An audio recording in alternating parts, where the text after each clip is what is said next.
아리랑 힐링 TV 구독자 여러분 안녕하세요. 오늘도 아주 사람 살만 나는 그런 아름다운 기사가 있어서 글이 있어서 여러분들에게 소개해 드리고자 합니다. 이 글 역시 득하만발에 올라온 글인데요. 참 이게 이런 사람들이 주위에 있다는 것 자체가 행복이 아닐 수가 없고요. 이 두 부부에게 정말 선화 한 장 보내드리고 싶습니다. 연락이 닿으면 정말 이분들에게는 제가 정성을 다해서 그린 선화를 하나 선물하고 싶은데 쉽지 않겠지요. 그러나 이 두 부부의 이야기를 여러분들하고 공유할 수 있게 된 점이 저희는 더 좋은 시간이 아닌가 싶습니다. 이 글의 제목은 더 살고 싶은 아름다운 세상입니다. 그야말로 아름다운 세상에 이런 사람들이 사는 것이다. 이걸 보여주는 글입니다. 자, 글은 이렇게 시작합니다. 세상이 각박하게 해서 살기 싫다는 사람이 있습니다. 그런가 하면은 일부 부자들이 한국이 망할 것 같아 한국을 떠나야겠다고 말하는 사람들도 있습니다. 자신들은 이 땅에서 큰 돈을 벌어 자식들 외국에 보내놓고 심지어 시민권까지 따놓으면서도 그런 말들을 합니다. 이게 말이 됩니까? 나라가 어려울수록 이 땅을 지키고 어려운 국민을 지키며 보듬어 주는 것이 노블리스 오블리스 정신이 아닌가요?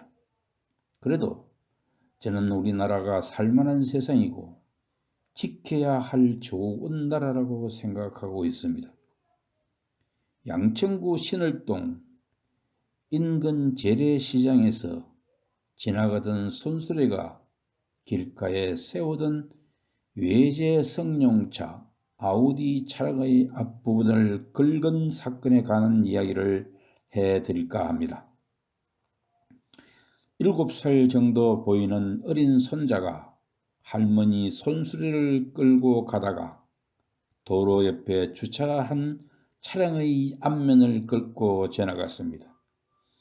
이것을 바라보던 할머니는 손주가 끄는 수레를 멈추게 하고 어쩔 줄 몰라 하고 있었습니다. 할머니의 놀라고 걱정스러운 표정을 바라보던 손주는 그만 울음을 터뜨리고 말았지요. 어쩌면 어린 손주가 수레 끄는 솜씨가 아직 서툴러서 실수로 그랬거니 생각하고 할머니도 모르는 척 그냥 지나칠 수도 있는 순간이었습니다.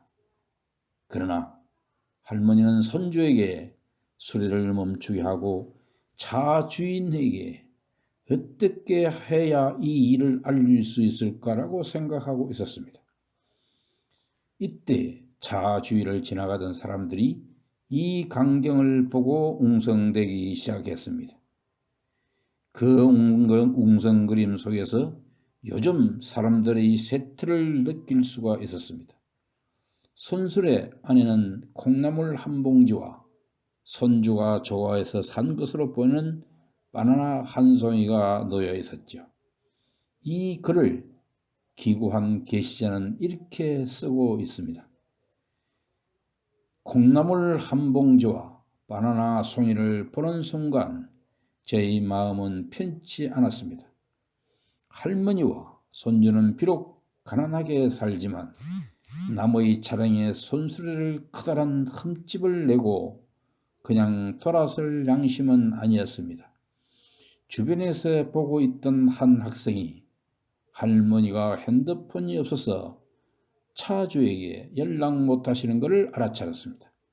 차 앞에 꽂혀 있는 명함의 전화번호로 승용차 차주에게 전화를 걸어 자초지종을 설명하는 것 같았습니다.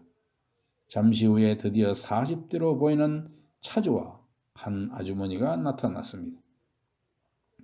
첫 번째 보석이 할머니였다면 두 번째 보석은 여기서부터입니다. 여러분 잘 한번 들어보십시오.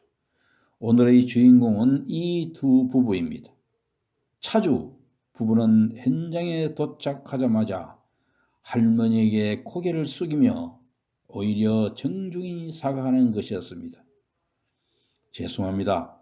차를 주차장에 주차하지 않고 이렇게 도로 옆에 주차해서 통행에 지장을 드렸습니다. 정말 죄송합니다. 옆에 서 있던 차주의 부인 되는 분은 울먹이는 할머니 손주를 껴안으며 미안하다를 반복하면서 손주를 달래주었습니다. 돈이 많고 잘 사는 것이 부러운 것이 아니라 이 차의 주인의 예의 바른 인성이 너무 부러웠습니다.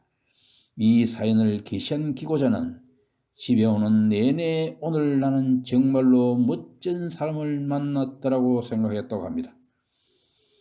그런가 하면 기고자는 이 사를 향하여 이렇게 말했습니다. 가정이나 학교에서 학과 수업보다는 인성교육을 더 많이 실시하고 하는 것이 좋겠습니다. 저는 이 기고자의 글을 보면서 값비싼 보석보다 더 소중한 것을 얻은 것 같아서 너무나 기쁘고 흐뭇했지요. 세 번째 보석은 뒤늦게 이 사실을 알게 된 아우디 코리아에서의 선처입니다. 회사에서는 이 차주를 수소문해서 알아내었고 고객센터로 연락을 주시면 수리비 전액을 회사에서 지원하겠습니다 라고 전달했습니다. 어떻습니까? 이 글의 내용으로 보면 대한민국 아직 살만한 가치가 있고 향후 발전 가능성이 큰 사회임이 틀림없지 않은가요? 많은 사람이 이렇듯 아름다운 사연들을 카톡방에 많이 올려서 읽는 분들의 마음을 감동을 주며 변화시켜서 날마다 이 사회가 살만한 세상으로 지상낙원으로 성경 세계로 거듭나기를 바라는 마음이 간절합니다.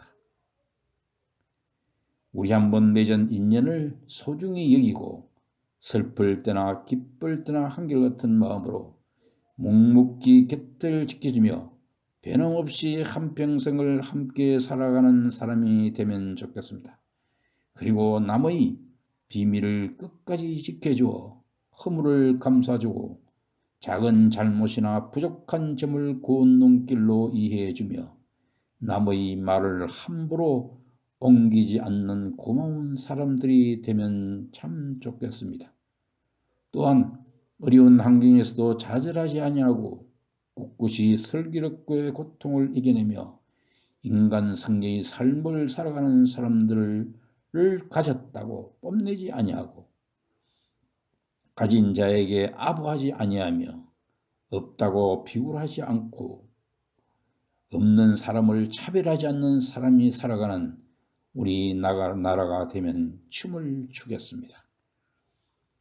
가진 것이 부족해도 남을 도우려 하고 바쁜 가운데서도 상대를 먼저 생각하며 양보하는 사람, 힘들고 어려운 일이 닥치면 맨 먼저 앞장서고 칭찬받을 일엔 남에게 그 공을 돌리고 맨 뒤로 조용히 물러나 있는 사람, 불의와는 결코 타협하지 아니하고 정의로운 일엔 앞장서서 끝까지 밀고 나가는 그런 아름다운 사람이 우리 곁에 있어서 모두가 행복한 나라가 되면 좋겠네요. 우리나라는 결코 망하지 않습니다. 설사 나라가 위태해도 버리고 떠날 나라는 더더욱 아닙니다. 우리 함께 더 살고 싶은 아름다운 세상 만들기에 더 힘을 합하면 얼마나 좋을까요? 여러분 어떻습니까? 정말 이런 세상이 오기를 여러분들도 원하시지요. 오늘 이 부부에게 정말 저희 별 볼 일 없는 그림이긴 하지만 선화 한 장 만들어서 보내드리고 싶네요. 여러분 날씨가 매우 춥습니다. 건강하십시오. 감사합니다.